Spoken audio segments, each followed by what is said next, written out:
Assalamu alaikum friends, hope to be fine, healthy and doing well. This is Education Afghanistan and I am Mansoor Wahdat, an English teacher there. Today is our lesson and we are going to talk about the usage of capital letters and the grammar. ملګرو په تیر درس کې موږ د لیټرز په اړه بحث کړی د کمپاوند لیټرز په اړه بحث کړی د هغوی د استعمال ځایونه مو ویلي وو څه ډول غږ لري دا مو ویلي وو راځو اوس موږ موږ همدارنګه داسې ویلي وو چې د تورې چې کوم دی لیټرز د شکل له مخې په دوه ډولو باندې ویشل کېږي چې یو ته ټولو ته کیپیټل لیټرز وایي او بل ټولو ته څنګه وایي سمال لیټرز یعنې چې اپر کیس او لوور کیس ورته وایي راځو موږ دا لولو چې ولې اپر کیس موږ کاروو او دغه لوور کیس اپر کیس ولې دي پخوا کله چې انګلیسي رامنځته شو دغه کیسونه چې وو یعنې دا لیټرز چې وو یو مګر د ښه پراختیا لپاره او د زیات تشخیص لپاره پکې لوور کیس او اپر کیس څنګه شوي دي جدا شوي دي راځو دغه یوزیج اف کیپیټل لیټرز یعنې د اپر کیس د استعمال ځایونه لومړی دغه ټول د بیګیننګ لپاره دي یعنې بیګیننګ تر اول نه تر اخره پورې بیګیننګ اف سنټنس یعنې هره جمله چې تاسو کله پیلوئ لومړنی باید تاسو څنګه وکاروئ اپر کیس یا کیپیټل لیټر وکاروئ مثال په ډول لکه موږ څنګه وایو هی goes to school he goes to school په دغه he کې he goes to school کې تاسو وګورئ په دغه لومړنی he چې کوم راغلی دی په دغه کې دغه h کلمه څنګه کارېدلې ده د h توری چې کوم دی دا کیپیټل کارېدلی دی ځکه دغه د استعمال ځای دی د کیپیټل لیټرز دویم ریلیجیوس نیمز یعنې کله تاسو ریلیجیوس نیمز هغه نومونه چې مذهبي نومونه وي هغه چې کله تاسو پیلوئ نو د هغې لومړی نوم به څنګه کوئ دا کیپیټل باندې لومړنی دغه توری چې کوم دی دا به کیپیټل لیکئ مثلا موږ وایو عاشورا عاشورا ته وګوره مثلا موږ وایو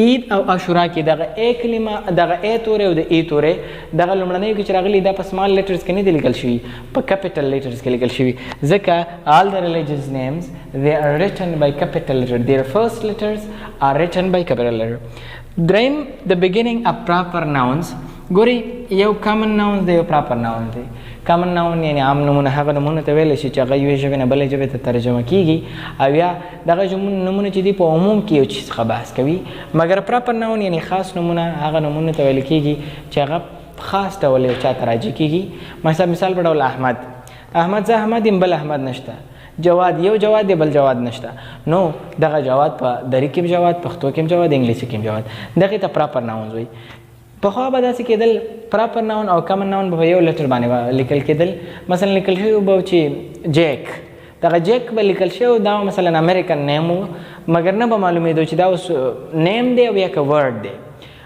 خلک به ګرځېدل جیک به په وپلټو چې کله به د جیک مینینګ پیدا نه کړو نو خلک به بیا داسې فکر کوو چې دا یو نوم دی مګر اوس ډېر اسانه شوي که چېرته د یو لیټر مثلا جیک داسې لیکل شوی وي جیک که داسې لیکل شوی نو پوه شه چې دغه جیک څنګه دی بیا یو ورډ دی او که چېرته جیک داسې لیکل شوی نو معنا جیک بیا څه دی یو نیم دی نو دغې لپاره دغه څنګه شوی تشخیص شوی بیګیننګ اف پراپر ناونز هغه نومونه چې مثلا خاص نومونه دي یا شخصي نومونه دي هغه لپاره موږ لوی تورې کارو دغه په پیل کې مثلا احمد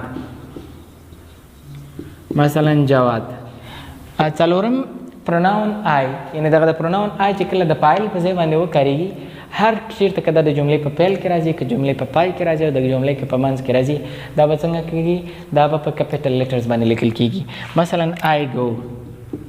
I go for example we say that he and I are going ګوره دلته I وګورئ او دلته I وګورئ هم په بګیننګ کې هم په پای کې یا هم په میډل کې هم دغه څنګه لیکل شوی دی کیپیټل لیکل شوی دی همدارنګه پنځم یوزیج د کیپیټل لیټرز لپاره هغه دا دی چې ډیز اف د ویک سیټرډے سنډے منډے ټیوزډے وینزډے تھرسډے اینډ فرایډے کله چې تاسې داسې دا ګورئ د دوی دغه فرسټ لیټرز چې کوم دي دا باید څنګه ولیکل شي کیپیټل ولیکل شي یعنې داسې نشي لیکلی چې سیټرډے دا غلط ده باید څنګه ولیکي کیپیټل ولیکي منثس اف د ایئر دغه میاشتې د کال چې کومې دي د هغوی دغه فرسټ لیټرز یعنې لومړنۍ تورې چې کوم دي دغه هم باید څنګه ولیکل شي په کیپیټل ولیکل شي فار ایگزامپل وی say that جنوري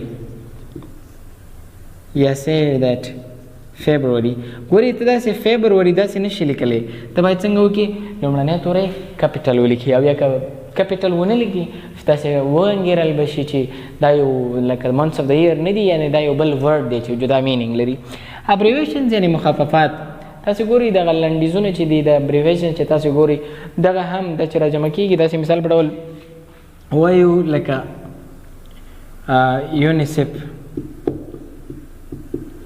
یونیسف صحیح ده دغه کې وګورئ UNICEP دغه ټول څنګه لیکل شوی په کیپیټل لیکل شوی دا داسې نه لیکل کېږي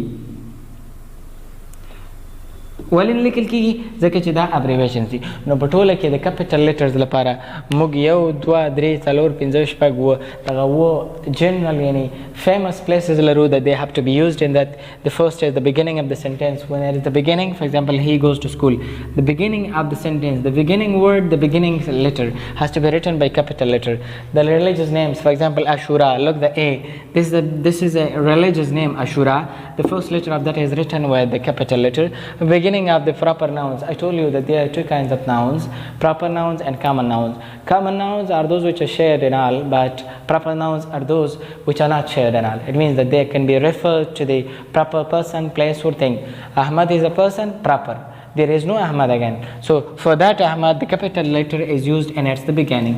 Pronoun I, when it is used as a subject, if it is beginning, if it is middle, and if it's at the end of the sentence, it is written capital. The days of the week and months of the year, they both, when they are written, their first letters, they have to be written by capital.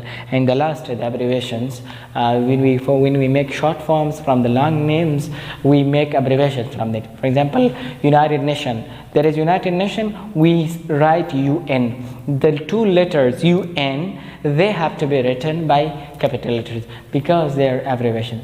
Thank you very much. There was our grammar part. Let's go to our another part, words. Follow me, words.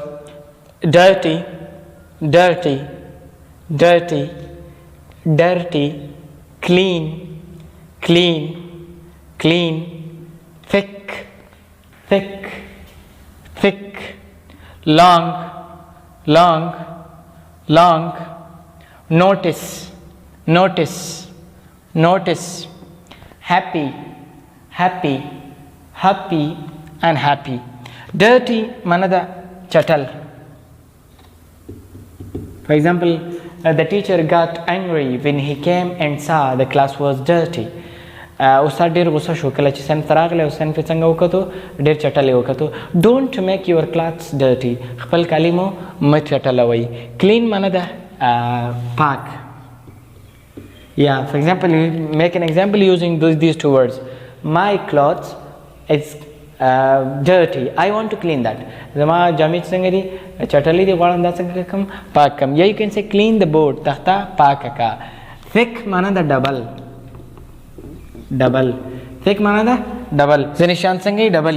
for we say that this is thin box. دا چې دی نری box دی but this is a thick box. مګر دا څنګه دی یو ډبل box دی. long mana da اوږد. for example we say that I have long hair. زه اوږده ویښتان لرم. this is a long road. دا یو اوږد سړک دی. notice mana da خبر. what خبر یا خبرداری. For example, this is a notice board. دا یو notice board دی. پاس یو شی لګېدلی مورته دا notice board دی. په دغه باندې خبرتیاوې لګېږي. You have to notice that you have to have the notice about your studies. ته باید د خپلو درسونو په اړه څنګه وکړي خبر ولري. happy معنی ده خوشحاله. For example, I say that I am really, really happy today. زه نن ورځ ډېر خوشحاله یم. Thank you very much. That was our second part. Let's go to our third part, the sentences. Coming to sentences, follow me.